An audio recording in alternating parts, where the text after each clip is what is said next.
May 1945. In a cabin at 2,400 meters of altitude in the Austrian Alps, surrounded by 9 meters of snow and accessible only after 5 hours of nocturnal climbing, 4 men sleep among automatic weapons, French champagne, and millions in counterfeit currency. One of them measures 1 meter 93, weighs 100 kilograms, and has deep scars marking both sides of his face. For 3 years he controlled the most sophisticated apparatus of terror ever built, the Gestapo, the Sicherheitsdienst, the criminal police, and the intelligence services of the German Reich, unified under a single command. His signature authorized the murder of millions. His network of spies extended from Madrid to Istanbul. His name was Ernst Kaltenbrunner, and he was so unknown that newspapers published photographs of other Nazis believing they were his. Heinrich Hoffmann, official photographer of the Reich, did not find in his archive of thousands of images a single clear photograph of him. This invisibility was not accidental. It was the tool of a man whose power depended precisely on not being seen. While Goering collected decorations and Goebbels delivered speeches, Kaltenbrunner operated in the shadows, signing execution orders without leaving a documentary trace, supervising genocide without appearing in photographs, building an empire of information that made him the most dangerous man in Hitler's inner circle. In Nuremberg, where 22 Nazi leaders were judged before the world, Kaltenbrunner occupied the 5th place on the list of defendants. The prosecutors struggled to find documents with his signature. Even his co-defendants rejected him when he appeared in the dock, refusing to shake his hand.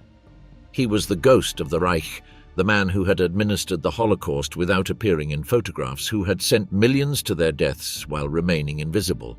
This is his story. The Invisible Man of the Third Reich. On the list of the 22 Nazis tried at Nuremberg, the 5th name went unnoticed. Göring, Hess, Ribbentrop, Keitel, these were the faces of the Reich that the world knew. But the man who occupied the 5th position was a ghost. Few documents bore his signature. His name rarely appeared in the press. Heinrich Hoffmann, the Reich's official photographer, did not find a single clear image of him in his extensive collection. Newspapers published photographs of other Nazi officials believing they were his. This obscurity was not accidental. It was the professional mark of Ernst Kaltenbrunner, head of the Reich's Unified Intelligence and Security Services. Ernst Kaltenbrunner was born on October 4, 1903, in Ried im Innkreis, Upper Austria. His father was a lawyer, a middle-class man with bourgeois aspirations. The family moved to Linz when Ernst was a child. There, in the same classrooms that Adolf Hitler had walked through years before, a connection was forged that would shape the fate of Europe. Hitler and Kaltenbrunner not only shared the same hometown, their childhoods intertwined in the streets of Linz, creating personal ties that would endure for decades. World War I ended when Kaltenbrunner was 15. Austria-Hungary disintegrated.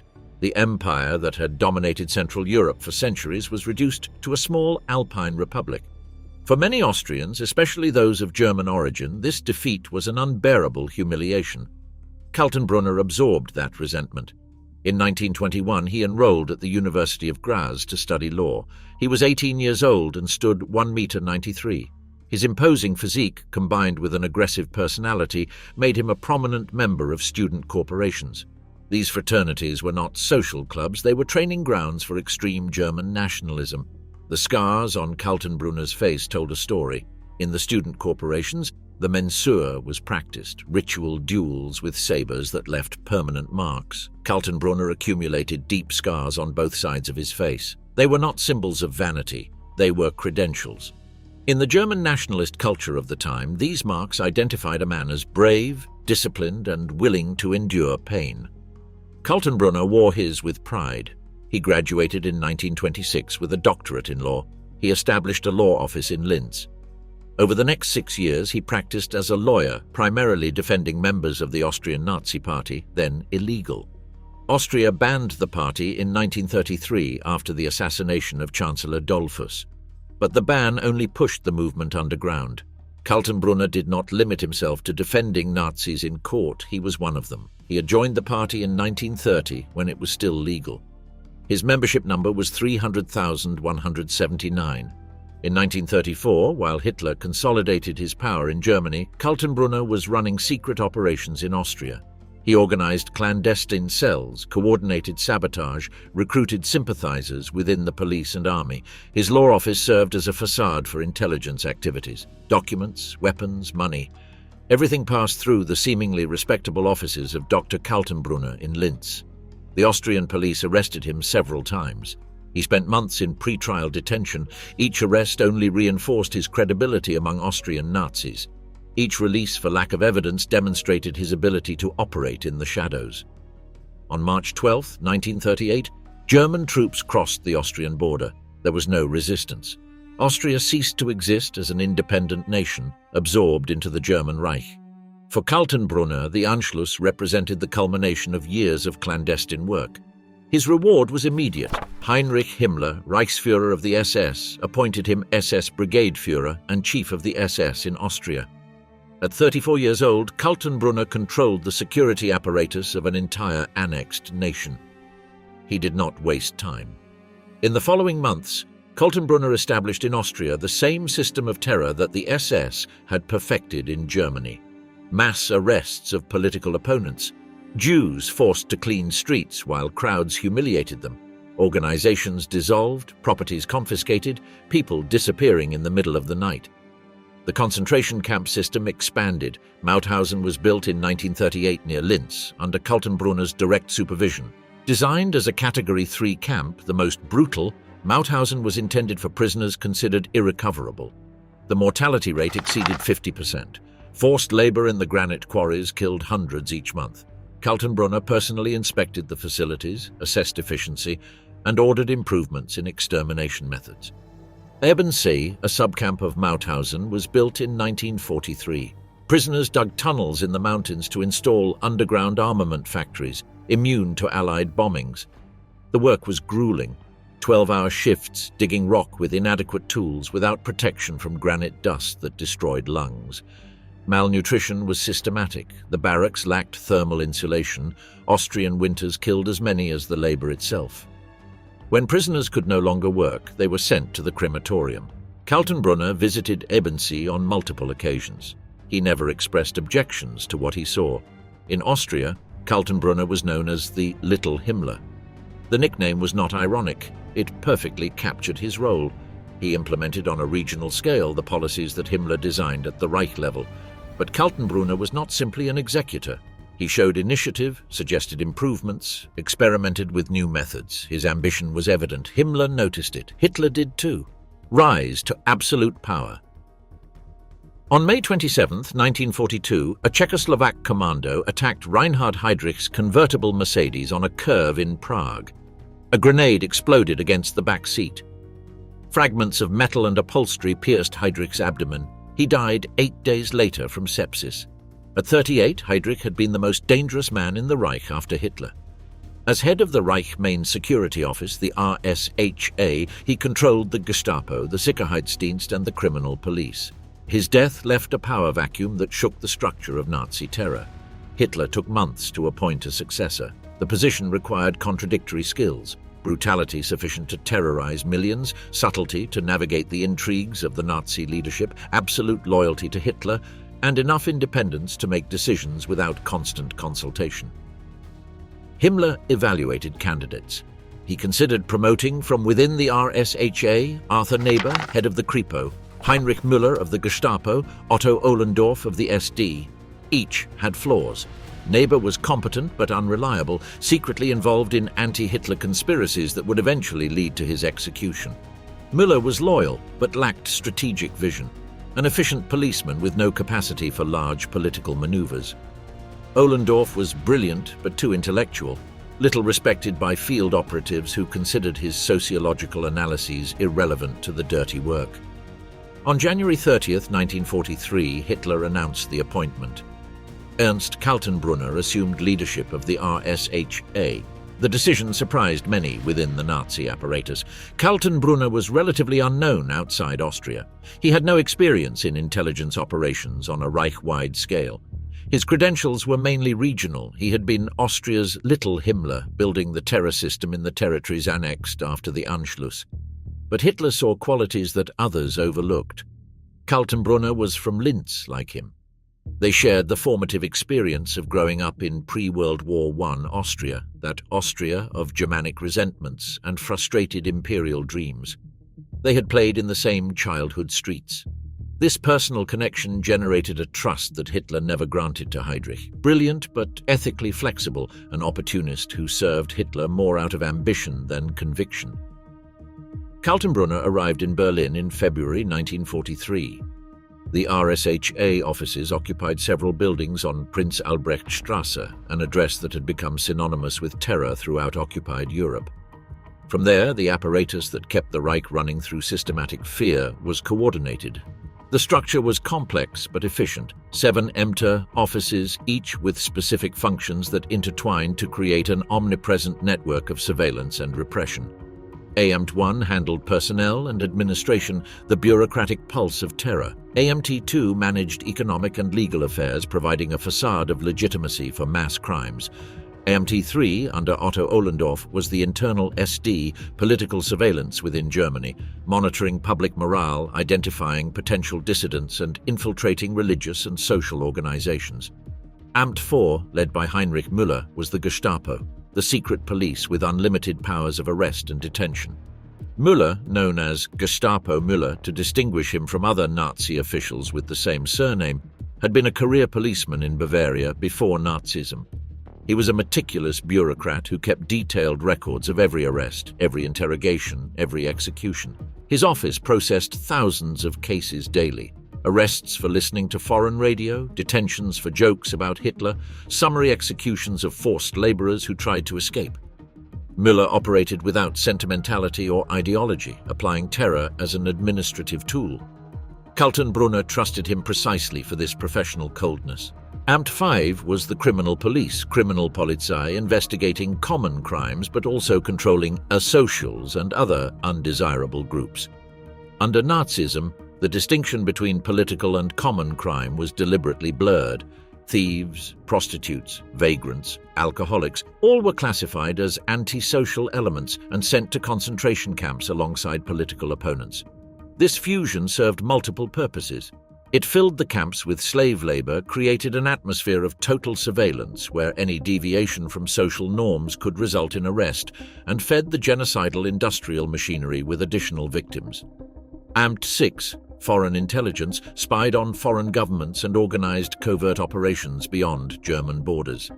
Under Heinrich, it had been relatively small, focused mainly on Western Europe.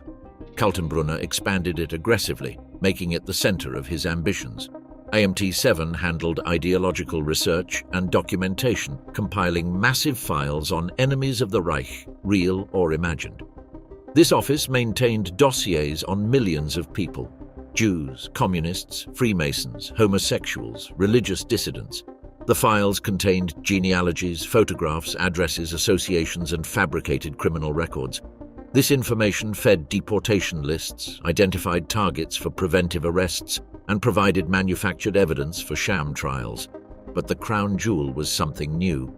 Before dying, Heinrich had begun absorbing the Abwehr, the military intelligence service led by Admiral Wilhelm Canaris.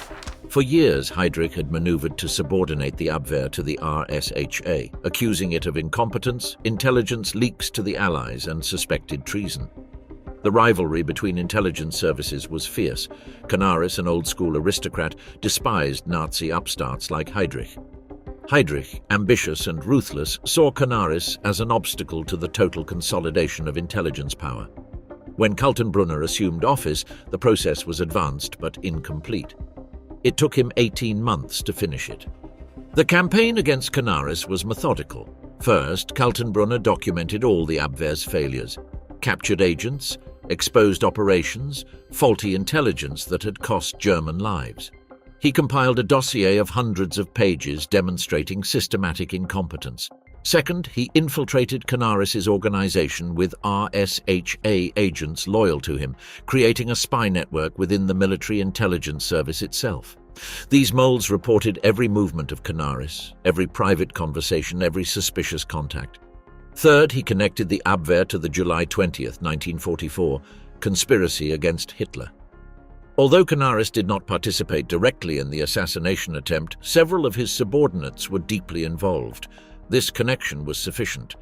In February 1944, Hitler dissolved the Abwehr. Its military intelligence functions were transferred to a new Amt of the RSHA, the Militärisches Amt, under the control of Walter Schellenberg.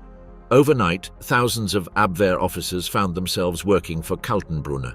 Facilities, archives, networks of agents, everything came under RSHA control. Canaris was arrested after the July 20th plot, imprisoned in the Flossenburg concentration camp, and executed in April 1945, weeks before the end of the war. Kaltenbrunner had completed what Heydrich had begun, the total unification of all German intelligence and security services under a single command. This consolidation made Kaltenbrunner the most powerful intelligence chief in Europe. He controlled internal and external espionage, secret police, criminal investigation, political surveillance, and military intelligence. No other Nazi official, not even Himmler, had so much power concentrated in his hands. The implications were chilling. A single man decided who was arrested, where they were sent, when they were executed. A single man received all intelligence on internal and external threats. A single man coordinated operations from Norway to Greece, from France to Ukraine. Theoretically, Kaltenbrunner reported to Himmler. In practice, he operated with almost total autonomy. Hitler granted him direct access. Kaltenbrunner could appear at the Chancellery without an appointment, deliver reports personally, receive orders without intermediaries. This direct relationship with Hitler altered the entire Nazi hierarchy. Himmler, nominally Kaltenbrunner's superior, was frequently ignored while his subordinate discussed policy with the Führer. In conversations with Schellenberg, Himmler admitted, "Kaltenbrunner has me completely at his mercy. I must be careful with him." This admission revealed the true distribution of power. Himmler feared his own subordinate. Kaltenbrunner's management style contrasted with Heydrich's. Heydrich was meticulous, obsessive with details, personally reviewing thousands of weekly reports. He worked 16-hour days, demanded that his subordinates do the same, intervened in minor operations if something caught his attention. This micromanagement generated efficiency but also created bottlenecks. Decisions waited for Heydrich's approval. Kaltenbrunner delegated. He trusted his Amt chiefs with daily operations. He focused on strategy, connections with Hitler, and political maneuvers within the Nazi apparatus. He set general objectives and allowed his subordinates to determine methods of execution. This delegation did not mean weakness or ignorance. Kaltenbrunner knew exactly what was happening in each Amt. He read daily summaries of all significant operations. He demanded weekly updates from every department head. He punished failures with transfers to dangerous positions or, in extreme cases, with arrest. But he understood that an information empire could not be managed through micromanagement. The RSHA employed tens of thousands of people, operated in dozens of countries, and handled millions of files. A single man could not control every detail. Kaltenbrunner built a system where delegation worked because subordinates knew that failures had lethal consequences. His main interest was foreign policy. According to Schellenberg, Kaltenbrunner aspired to replace Joachim von Ribbentrop as foreign minister. He hated Ribbentrop, considering him incompetent and incapable of understanding the geopolitical realities of a world war. Ribbentrop had been a champagne salesman before joining the Nazis, a social climber with no real diplomatic experience. His appointment as foreign minister in 1938 had scandalized the traditional German diplomatic corps. By 1943, with the war clearly winnable only in theory, his incompetence was evident even to Hitler. Kaltenbrunner believed that the RSHA, with its intelligence networks in every European capital, was better positioned to direct German diplomacy than the outdated foreign ministry. Traditional diplomats operated through obsolete protocols, relying on social contacts and ceremonies. The RSHA operated through information, blackmail, bribery, infiltration, manipulation. In a world at war, this approach was more effective. Kaltenbrunner began systematically intervening in foreign policy matters, sending his own representatives to neutral capitals, establishing parallel diplomatic channels, undermining Ribbentrop's authority. This ambition generated constant tensions. Ribbentrop complained to Hitler about Kaltenbrunner's intrusions, accusing him of exceeding his authority, compromising diplomatic negotiations with crude intelligence methods. Hitler mediated, generally favoring Kaltenbrunner. The war required precise intelligence more than ceremonial diplomacy. Kaltenbrunner's reports on Allied intentions, divisions between the British and Americans, and growing tensions with the Soviets were more valuable than Ribbentrop's formal diplomatic dispatches. Hitler preferred brutal truth over polite optimism. On July 20, 1944, a bomb exploded at Hitler's headquarters in Rastenburg, East Prussia. Colonel Klaus von Stauffenberg had placed a briefcase with explosives under the conference table where Hitler studied maps with his staff. The bomb detonated at 12:42 p.m. The explosion killed 4 people immediately and injured 20 others. But Hitler survived. The solid oak table had absorbed much of the blast. Hitler suffered ruptured eardrums, minor burns, and contusions, nothing fatal. Stauffenberg, believing Hitler had died, flew to Berlin to initiate Operation Valkyrie, the coup plan to take control of the government. The coup failed within hours. Units loyal to the regime arrested the conspirators in Berlin. Stauffenberg was executed that same night in the courtyard of the War Ministry, shot alongside 3 co-conspirators under military truck lights. But this was only the beginning. The conspiracy was extensive, involving hundreds of military officers, civilian officials, aristocrats, and intellectuals. Hitler wanted total revenge. He entrusted the investigation to Kaltenbrunner, not Himmler. This choice was significant. It demonstrated that Hitler trusted Kaltenbrunner more with matters of utmost importance. In the following months, Kaltenbrunner personally directed the interrogations of the conspirators. The sessions took place in the Prince Albrechtstrasse offices in basements converted into torture chambers. The methods were systematic: sleep deprivation for days, beatings with rubber batons that left no visible marks, simulated drowning, psychological torture threatening family members. Kaltenbrunner did not participate physically in the torture, he left that to specialists, but he directed the interrogations, formulated questions, and decided when to apply additional pressure. The results were exhaustive. More than 7,000 people were arrested in the subsequent purge. Kaltenbrunner extracted confessions detailing every aspect of the conspiracy: full names of participants, dates of secret meetings, locations of encounters, connections abroad, plans for a post-Hitler government. The network was more extensive than Hitler had imagined. It involved General Ludwig Beck, former chief of the Army General Staff. Karl Goerdeler, former mayor of Leipzig, had been designated chancellor of the transitional government. Field Marshal Erwin von Witzleben was implicated. Ambassador Ulrich von Hassel had maintained contacts with the British. Dozens of senior Wehrmacht officers knew of the plot or supported it passively.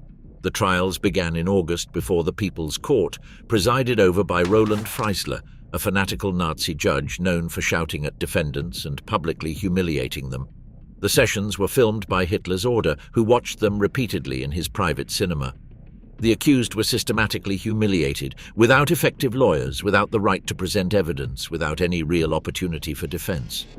Freisler shouted insults, interrupted responses, ridiculed men who had been generals and ambassadors. The accused appeared without belts or ties, forced to hold their trousers with their hands, stripped of dignity before being stripped of life. The sentences were decided before the trials began: death by hanging. But not quick hanging with neck breakage, the traditional method designed to minimize suffering. Hitler specifically ordered that they be hanged with piano wire, slow strangulation that could take 10 to 15 minutes. The executions were filmed for Hitler's personal entertainment. Kaltenbrunner personally supervised the executions at Plötzensee prison. The condemned were brought one by one to a small room where meat hooks hung from the ceiling. The piano wire was wrapped around the neck, and the condemned were hoisted slowly. Cameras recorded the entire agony. Among those executed were generals who had commanded armies, diplomats who had represented Germany in foreign capitals, intellectuals who had been prominent voices of German culture, members of old aristocratic families. General Henning von Treschow committed suicide with a grenade before being arrested. Field Marshal Rommel, a national hero, was given the option to commit suicide to protect his family. He took cyanide in October 1944. Adam von Trott zu Solz, a diplomat who had studied at Oxford and maintained contacts with the British, was hanged. Hans von Dohnanyi, brother-in-law of theologian Dietrich Bonhoeffer, was executed.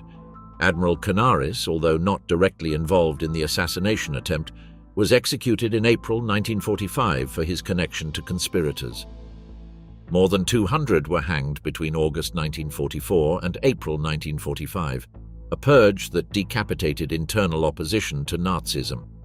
The massacre of the July 20th conspirators definitively consolidated Kaltenbrunner's position. Hitler trusted him completely, seeing him as the man who had saved the regime from internal collapse. Towards the end of the war, as the Reich disintegrated under Allied bombs and Soviet offensives, Kaltenbrunner spent several hours daily with the Führer in the Berlin bunker. They discussed intelligence reports on enemy troop movements, military strategies for impossible defense, and questionable loyalties within the Nazi apparatus. Other Nazi leaders watched this intimacy with concern and envy. Goering, Goebbels, Bormann. All understood that Kaltenbrunner had Hitler's ear in ways they did not, that his words carried more weight in the Führer's final decisions. The architect of genocide. The Wannsee Conference took place on January 20, 1942, in an elegant lakeside villa on the outskirts of Berlin, am Grossen Wannsee, 56-58. The house had been confiscated from a Jewish businessman, a cruel irony given the purpose of the meeting. Reinhard Heydrich presided. 15 high-ranking Nazi officials attended, representatives from ministries, party offices, and civil administration in occupied territories. The purpose was to coordinate the final solution to the Jewish question, a bureaucratic euphemism for the systematic extermination of 11 million people. Heydrich presented detailed statistics, the exact number of Jews in each European country broken down by nationality. He presented logistical plans for their deportation, concentration, and murder. The meeting lasted 90 minutes. By the end, all attendees had accepted their role in the industrialized killing of millions. The meeting protocol, drafted by Adolf Eichmann, used sanitized language: evacuation, special treatment, final solution. No one mentioned gas chambers or crematoria. Kaltenbrunner did not attend Wannsee.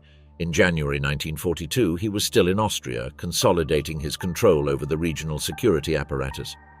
But when he assumed the RSHA 13 months later, he inherited operational responsibility for the genocide.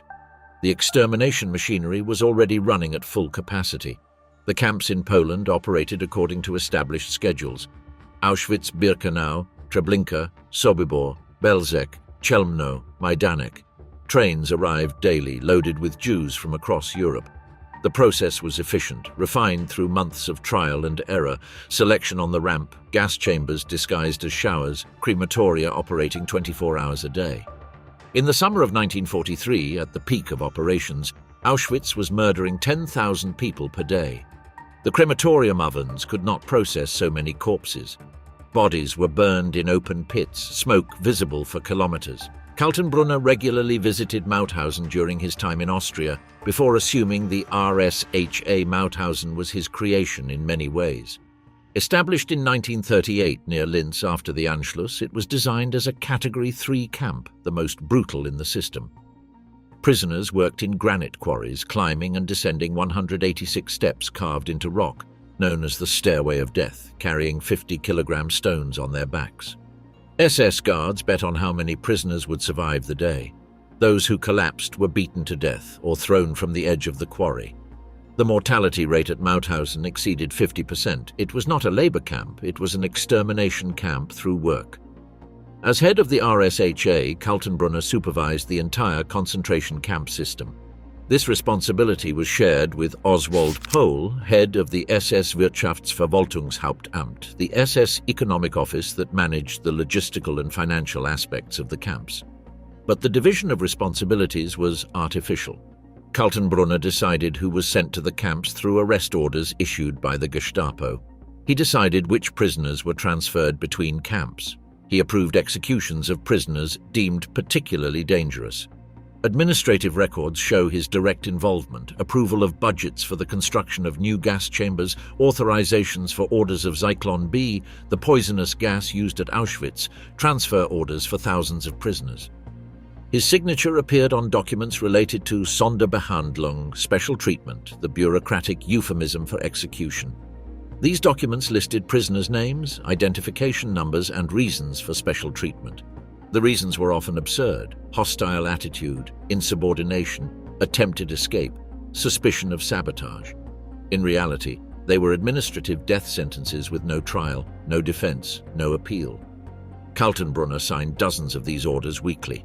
For him, they were routine bureaucratic paperwork filed alongside intelligence reports and departmental budgets. He defended this involvement by arguing that the camps were necessary for the Reich's security, that the prisoners were enemies of the German state, and that their deaths prevented sabotage and resistance. This narrative ignored the reality of who was in the camps. Most were neither fighters nor saboteurs. They were civilians arrested for their ethnicity, religion, sexual orientation, or real or imagined political affiliations. Elderly people who could pose no military threat. Women and children completely harmless. Intellectuals whose only crime was owning banned books, Soviet prisoners of war protected by international conventions, all ended up in the same extermination system. But the numbers contradicted any security narrative. Between 1942 and 1945, approximately 6 million Jews were murdered in the Holocaust. They were not combatants. They posed no military threat. They carried out no sabotage. They were civilians, elderly people in nursing homes, pregnant women, infants just months old. The gas chambers did not discriminate. At Treblinka, a camp designed exclusively for extermination, there was no labor selection, no barracks for prisoners, no workshops or factories. It was an industrial facility for mass murder. Every train that arrived, typically carrying 2,000 to 3,000 people crammed into cattle cars, unloaded its human cargo directly into the gas chambers. The entire process, from arrival to cremation, took less than 2 hours. 900,000 people were murdered at Treblinka between July 1942 and October 1943, an average of approximately 2,000 deaths per day over 15 months of continuous operation. The camp had no factories, produced no weapons, and contributed to the German war effort only through the theft of victims' property. It operated with a staff of just 150 people, 30 German SS and 120 Ukrainian auxiliary guards. This ratio demonstrated the lethal efficiency of the design. Victims were deceived until the last moment. After disembarking from the trains, they were directed to disinfection showers. The gas chambers were designed to resemble sanitary facilities, complete with fake shower heads on the ceilings. Only when the doors were sealed and carbon monoxide began to flow did the victims realize the truth. Death took between 20 and 30 agonizing minutes by asphyxiation. The genocide machinery required massive bureaucracy operating with German precision. Train schedules were coordinated with the Deutsche Reichsbahn, the German railways, which charged a fare for each passenger transported to death.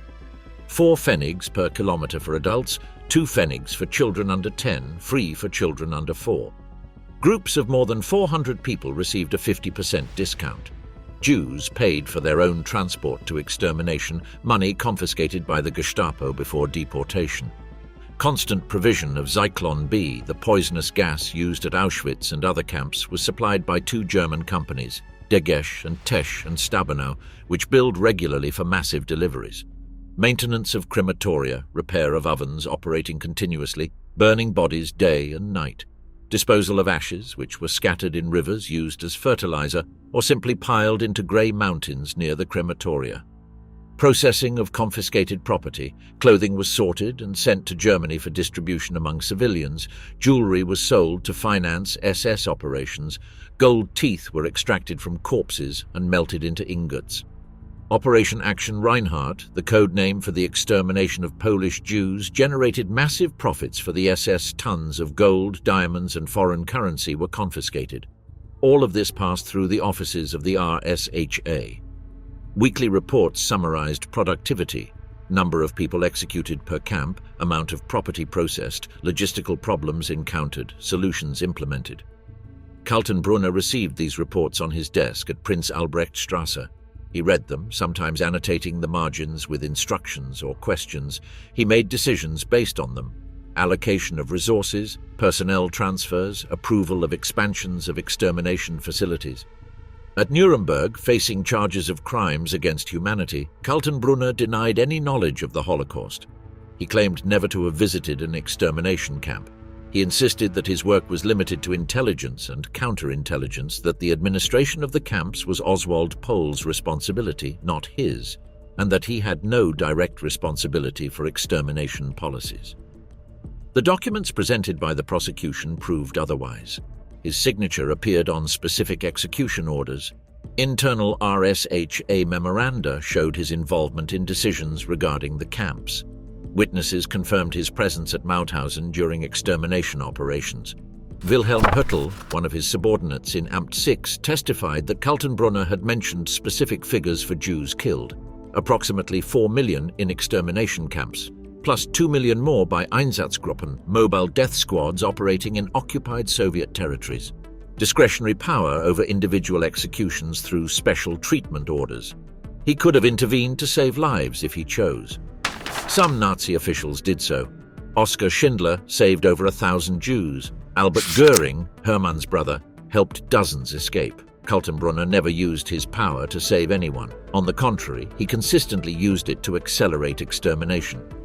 The camps under RSHA jurisdiction operated according to specific protocols designed to maximize the efficiency of murder while minimizing costs. Prisoners were classified into categories marked by different colored badges: red triangles for political prisoners, green for criminals, black for asocials, pink for homosexuals, purple for Jehovah's Witnesses, yellow for Jews. This classification determined treatment. German political prisoners often received positions of authority within the camps, supervising other inmates. Common criminals served as kapos, brutal foremen who enforced discipline through violence. Jews were at the bottom of the hierarchy, assigned the worst tasks, given the smallest rations, and subjected to the harshest punishments. The worst tasks were assigned to the Sonderkommandos, special units forced to work in gas chambers and crematoria. Their job was to remove corpses from the gas chambers after each operation, transport them to the crematoria, feed bodies into the ovens, and clean ashes. They also searched corpses for hidden valuables, swallowed diamonds, gold coins in body cavities. They extracted gold teeth with pliers. This work was psychologically devastating. Members of the Sonderkommandos frequently recognized relatives among the corpses: wives, children, parents. They were forced to process the bodies of their own loved ones. The average life expectancy of a Sonderkommando was 3 months. After that period, they themselves were executed to eliminate witnesses. New Sonderkommandos were selected from incoming transports to replace those executed. This system ensured that few survived to testify about the operations. Only a handful of Sonderkommandos survived the war. Their testimonies provide the most detailed and horrific accounts of the gas chambers, the panic when the doors were sealed, the screams when the gas began to take effect, the silence after half an hour. They described finding dead mothers still holding their children, families piled in corners of the chambers where they had sought clean air in vain. Kaltenbrunner knew these details. His office received regular reports from camp commanders about extermination operations.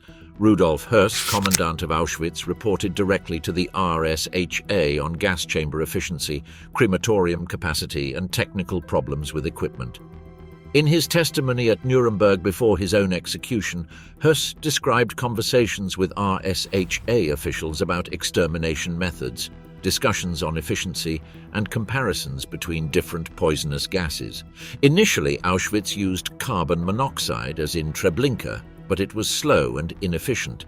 In September 1941, during experiments with Soviet prisoners of war, it was discovered that Zyklon B was more effective. It killed in 15 minutes, required less quantity, and was cheaper to produce.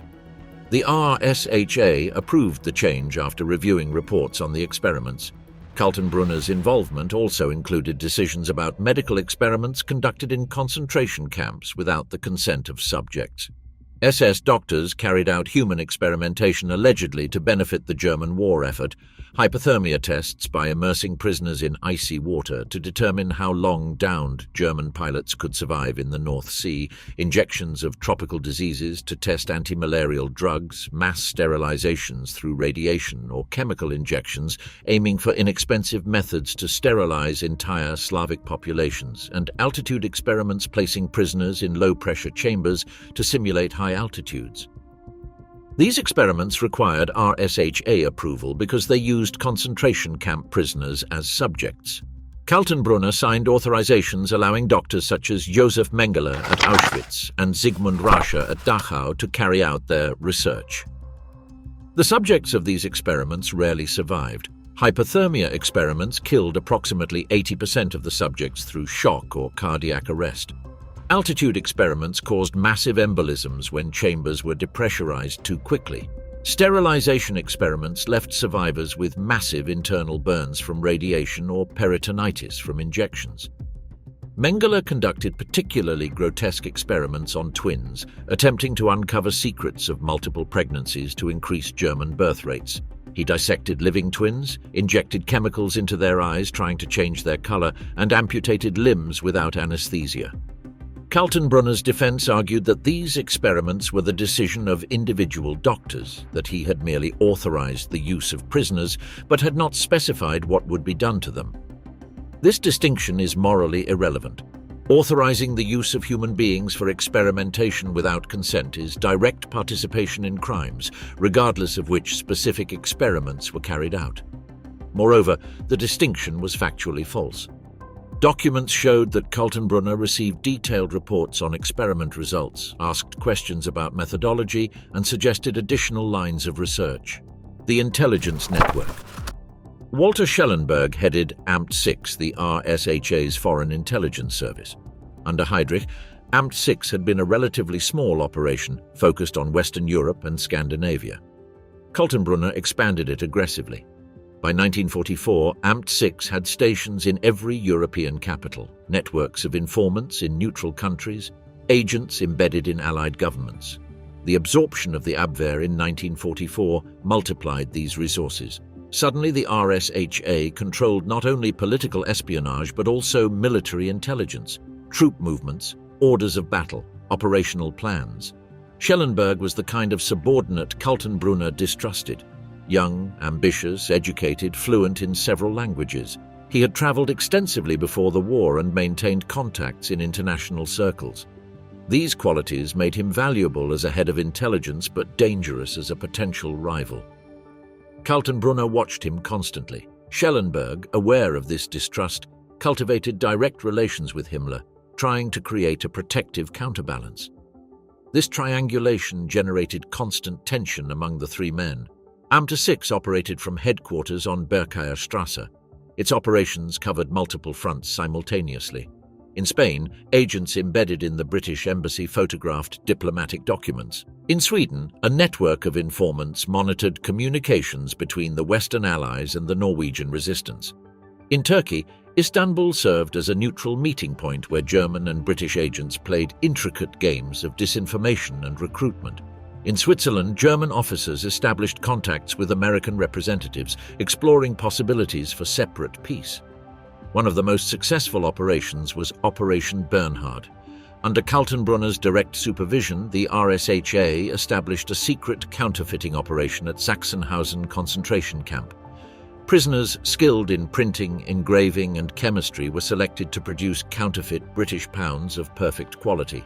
The goal was to flood the British economy with fake currency, causing uncontrolled inflation and financial collapse.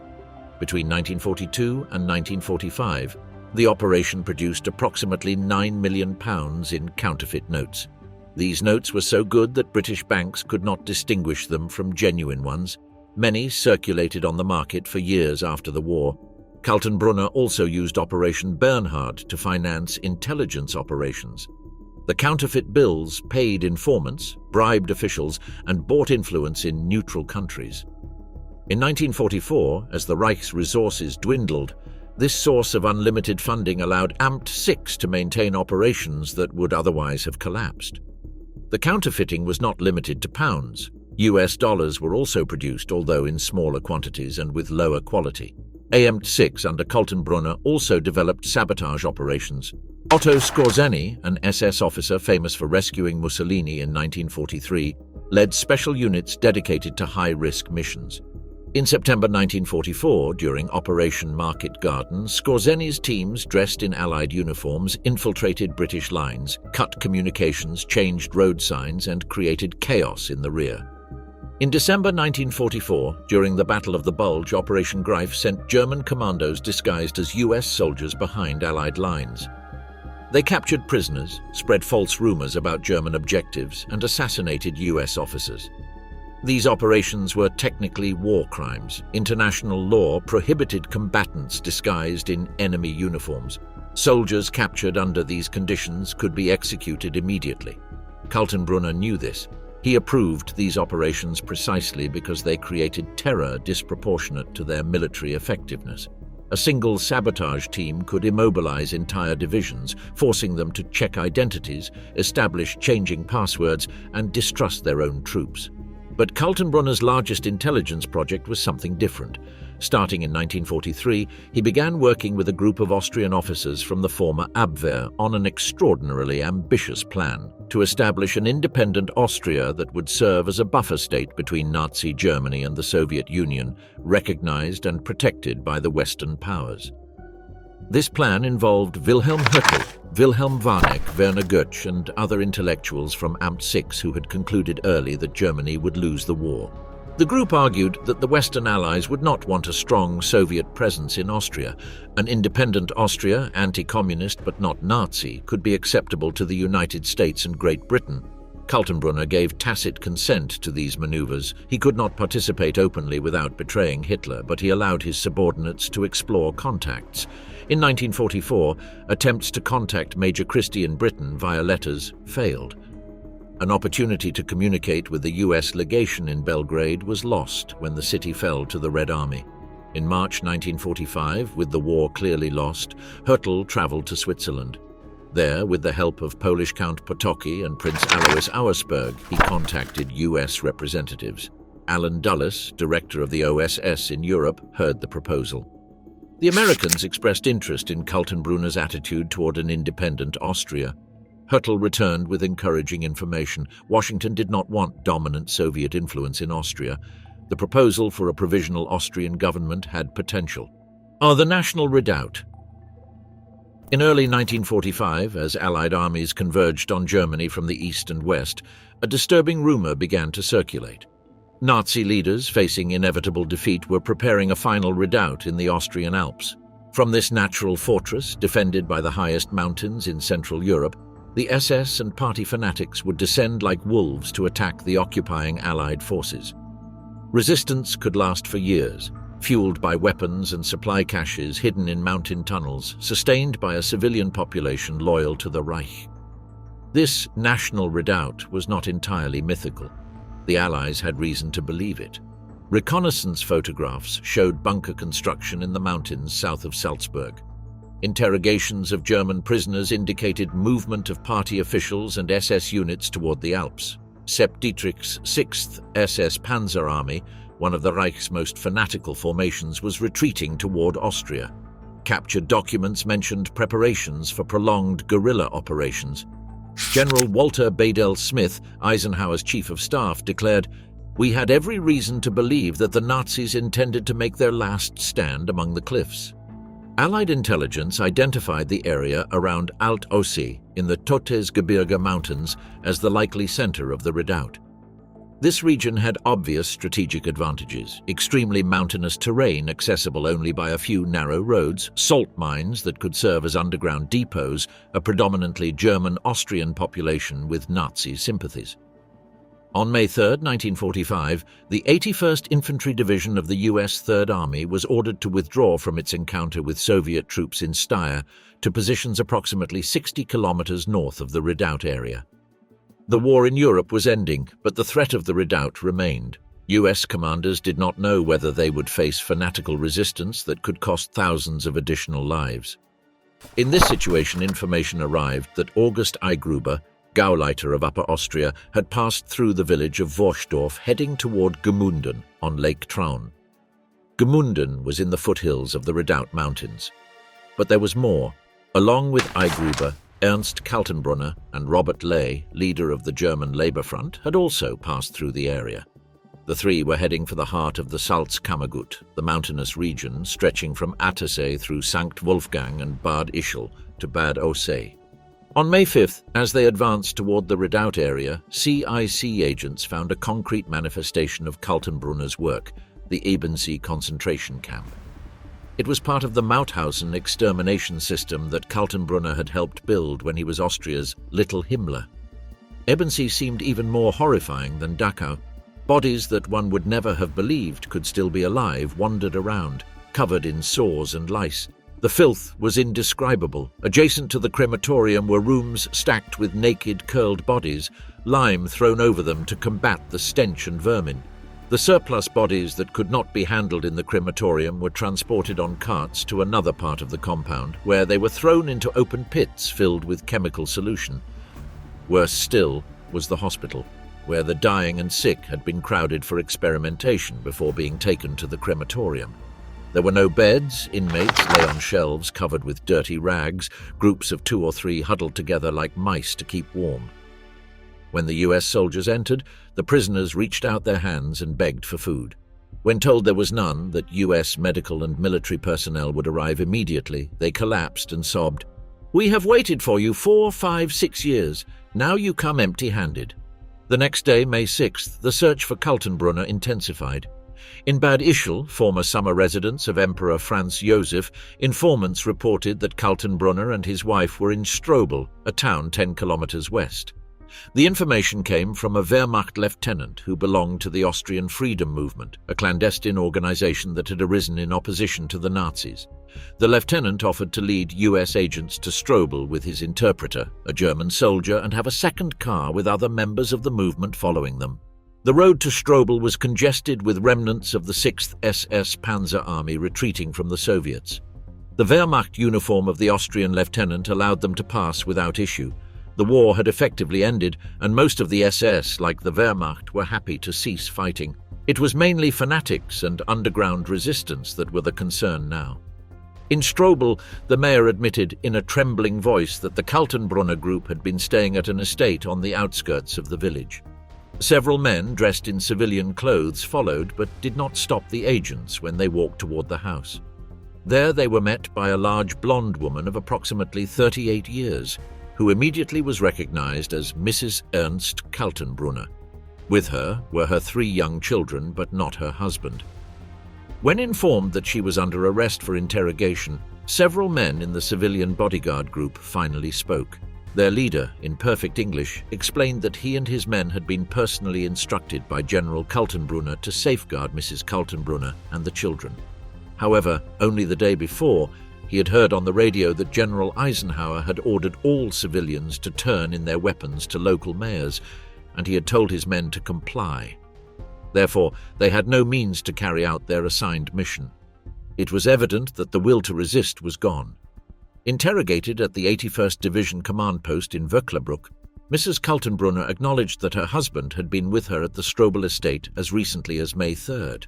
He had presided over a meeting attended by high-ranking Nazi officials: Hermann Neubacher, ambassador in Belgrade; General Gleiser Horstenau, minister in Croatia; Gauleiter Rainer of Salzburg; the RSHA Foreign Intelligence Area chiefs Wilhelm Wanek and Wilhelm Höttl; SS Oberführer Mühlmann; Otto Skorzeny, leader of the RSHA sabotage units.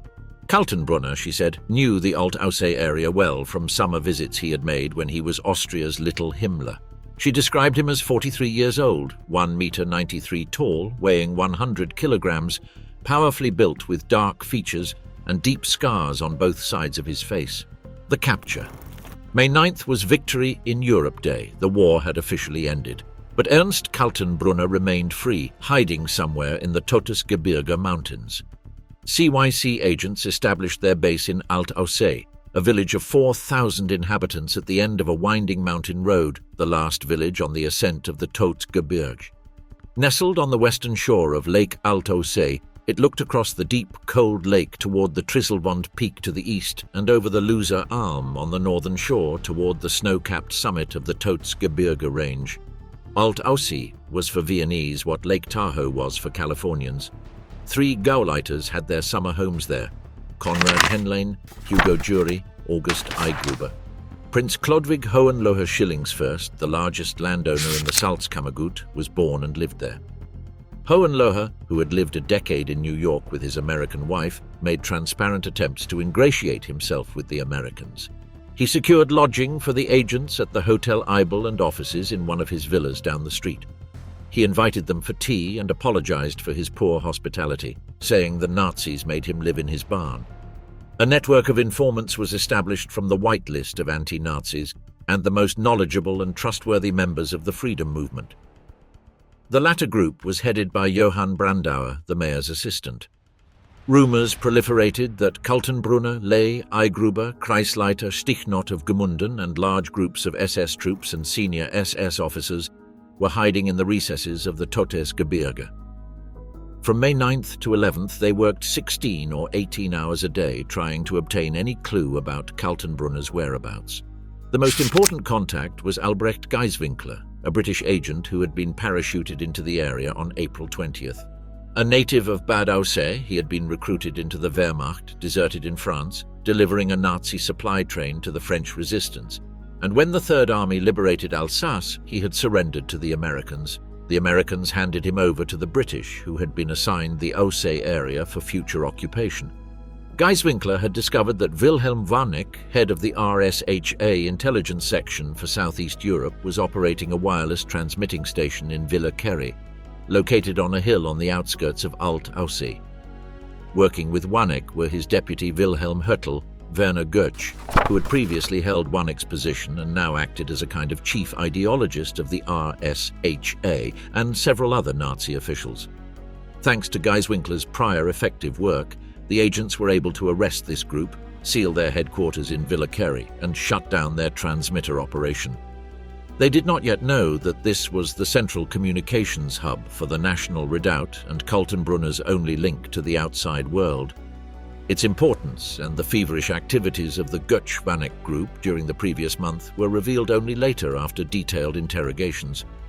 For the moment, all attention was on locating Kaltenbrunner, and these individuals offered no clues to his whereabouts except that he had been in Alt-Aussee on May 3rd. During those 3 days, while tracing Kaltenbrunner's movements, they identified various social groups in Alt-Aussee, each occupied with establishing its anti-Nazi premise.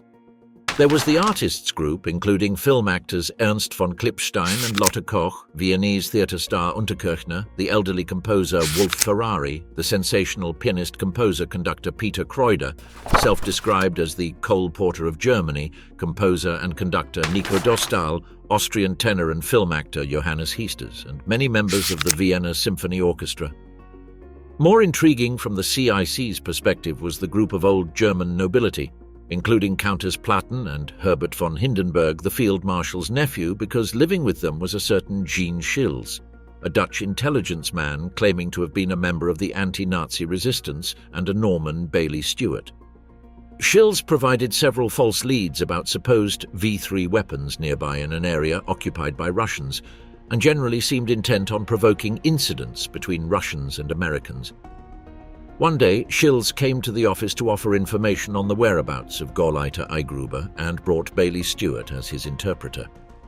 It soon became clear that Bailey Stewart was deliberately misrepresenting everything Schills said and was behaving very unusually.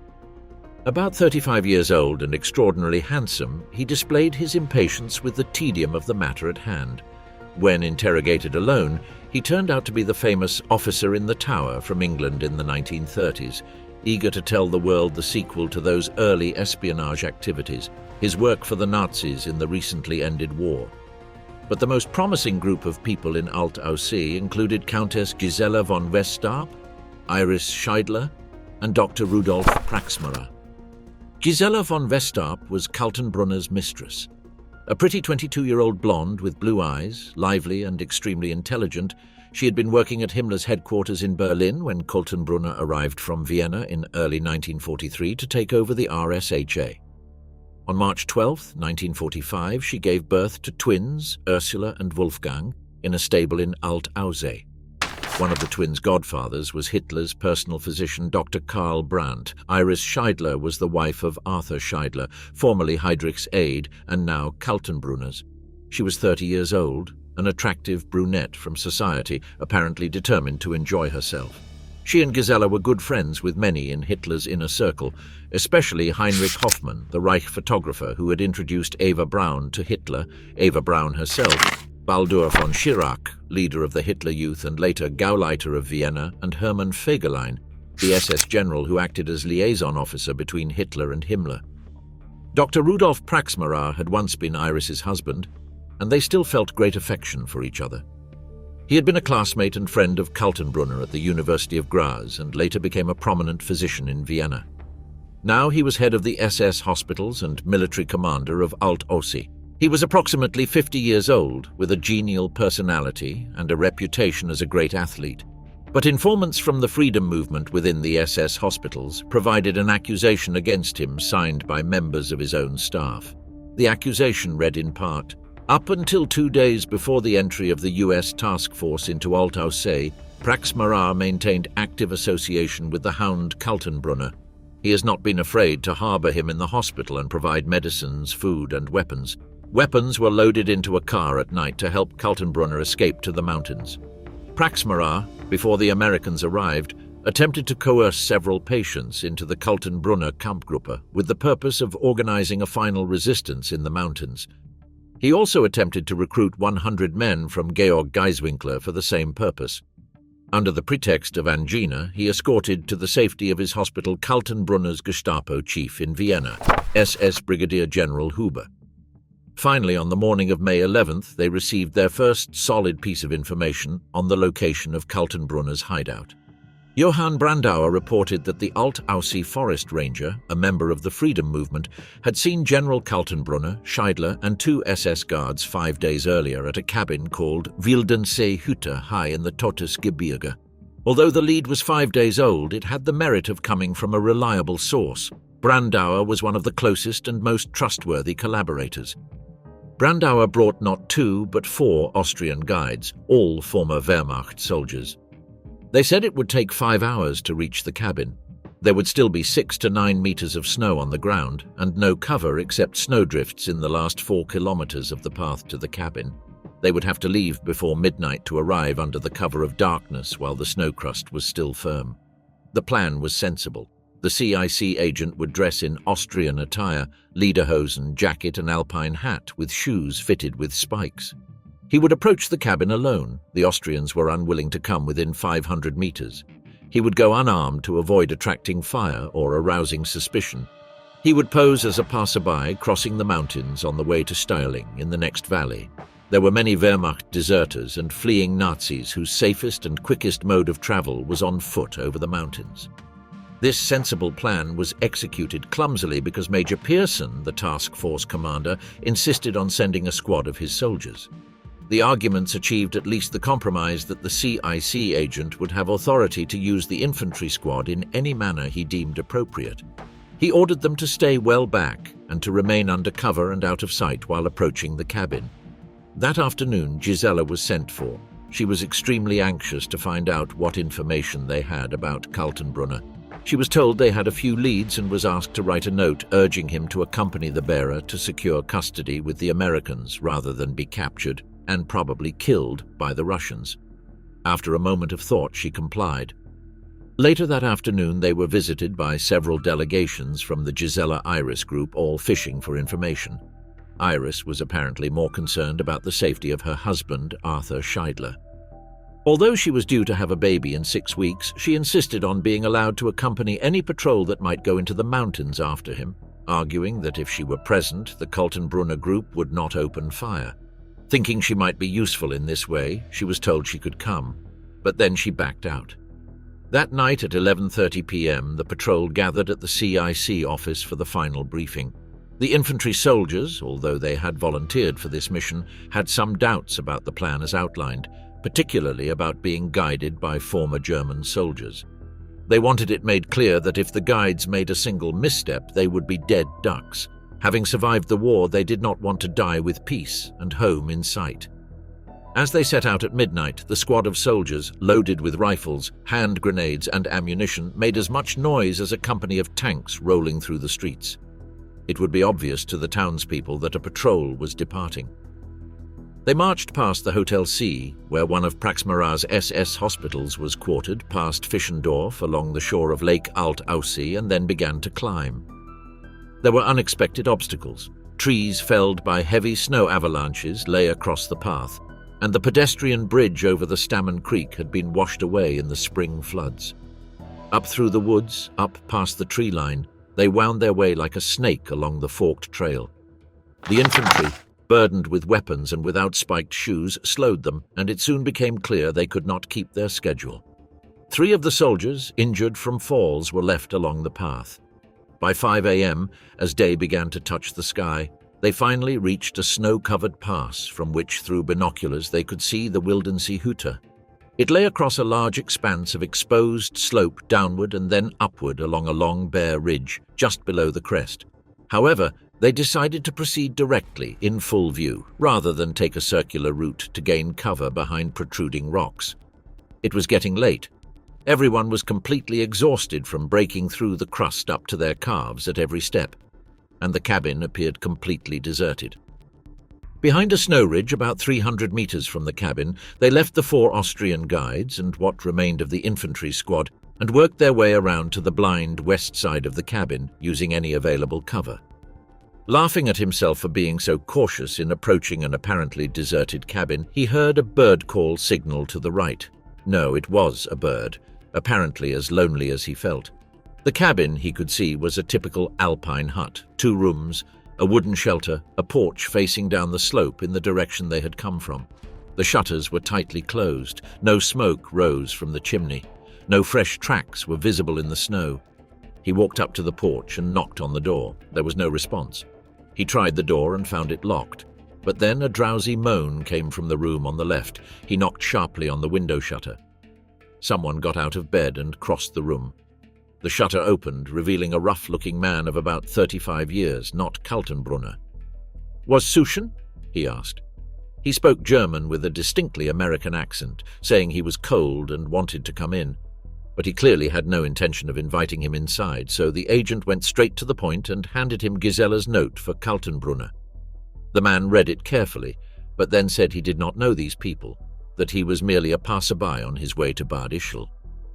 At that moment he looked over his shoulder down the slope and saw the 4 guides approaching with rifles slung over their shoulders. Seeing that nothing had happened to him, they had decided there was no danger. He quickly crossed the room and took a revolver from his pants hanging by the bed. The agent withdrew to the protection of the cabin's west side, and the man slammed the shutter shut. Alarmed, the guides brought the 8 infantry soldiers into a semicircle around the front of the cabin. As this maneuver was being carried out, the man in the cabin opened the door and stepped onto the porch, perhaps to negotiate, but when he saw the reinforcements, he quickly re-entered, slamming and bolting the door behind him. With the men in position, they called on the occupants to come out with their hands over their heads. For 10 minutes, they repeated the call, without result. Unwilling to start shooting, they went to the porch and began to break down the door, but it immediately opened and 4 men came out with their hands over their heads. They had decided to come out peacefully after all. Inside the cabin, they found 4 Wehrmacht rifles, 4 revolvers, a large quantity of ammunition, 2 submachine guns and 1 machine gun, the latter hidden in the fireplace cavity. There was also a box of empty champagne bottles, some French chocolates, a few duty-free American cigarettes, and a large amount of counterfeit US and British money. In the ash pit at the base of the fireplace was a photo of Kaltenbrunner with his wife and children, a copy of his last radio message to Fegelein for Himmler and Hitler, his identification card as head of the SIPO and SD, and his metal identification discs as the number 2 man, Himmler being number 1, of the Gestapo and Kriminalpolizei. Each of the 4 men was interrogated. 2 admitted they were SS guards but claimed they had no connection with Kaltenbrunner. Kaltenbrunner and Scheidler, though there was no doubt at least about the former, refused to admit their identities. They carried false papers, Kaltenbrunner's identifying him as a discharged Wehrmacht physician, along with a medical kit and all the usual accessories. Later he went to great lengths to explain that these papers were not forged, but rather the authentic identification of deceased persons. This rather fine distinction was characteristic of his efforts to present himself as an Austrian gentleman and a good Catholic. He remained rigidly at attention during the interrogation, trying to make a good first impression by being honest and cooperative. Scheidler was the opposite. He made no attempt to hide his anger. His eyes flashed furiously as heavy packs were loaded onto the 4 men for the return journey to the village. At 11:30 a.m. they arrived back in Alt-Aussee, where apparently news had spread that a mountain patrol was returning. A crowd had gathered in the village street. Passing Prince Hohenlohe, he commented, "I see you have your man Kaltenbrunner." And at the same time, Iris and Gisela broke away from the crowd and ran to embrace their respective men. Kaltenbrunner and Scheidler now had to drop their masks. The last days. Over time, through the interrogation and testimony of Kaltenbrunner and others, it was possible to piece together the story of his recent efforts to salvage something from the German defeat. On April 18th, Himmler had appointed him commander-in-chief of all forces in southern Europe. He had reorganized his intelligence services as a clandestine resistance network, dividing the command between Otto Skorzeny, head of the sabotage units, and Wilhelm Wanek, whose radio station in the Villa Kerry maintained contact not only with Kaltenbrunner and other centers in the Redoubt and in Germany, but also with resistance agents in the capitals of southern Europe. Wanek, however, with Werner Goetsch, Wilhelm Hertel and others already concluding in 1943 that the Nazis would lose the war, had been intriguing for a negotiated peace with the Western Allies and a common front against Russia. The plan was to establish an independent Austrian state in rebellion against the Nazi Reich and supported by the Anglo-Americans. Goetsch had valuable contacts among the Viennese socialists, and one idea had been to send Karl Doppler to the United States to propose the plan because he had the same Masonic degrees as President Roosevelt. Kaltenbrunner was informed of this conspiracy and gave tacit consent, although he could not participate actively. Later, other socialists became involved, including Karl Winkler, who had contacts with America and England through Draza Mihailovich, and Raphael Spann and Professor Heinrich, who had an excellent contact in England, their friend Major Christie at the Travellers Club, London. The attempts in 1944 to contact Major Christie by letter failed, however, and an opportunity provided by Mihailovich to get in touch with the American legation in Belgrade was lost when Belgrade was occupied.